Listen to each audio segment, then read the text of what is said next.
Hello guys, welcome back to Spot our channel. Now I will give you a tutorial how to mute state on Google Maps for Android. And before that, I wanna ask you, how are you guys? So you don't miss of our videos, don't forget to like, share and subscribe to the channel. And now let's go to the start. First of all, we must to turn on the location first, because the on location is mean your Google Maps is turned on too. And after that, you can Google Maps application that you have been to install it before. Click on the maps. So for the next step, you can click the symbol or the photos in the upper of the right corner and go to the settings. Okay, and after that you can scroll away until you find about the navigation settings.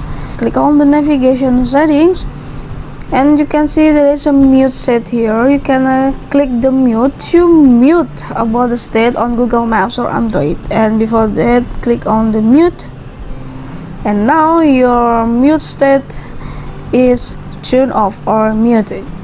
Okay, this is a tutorial how to mute state on Google Maps for Android. I hope this video is useful for you. Thank you for the attention and bye.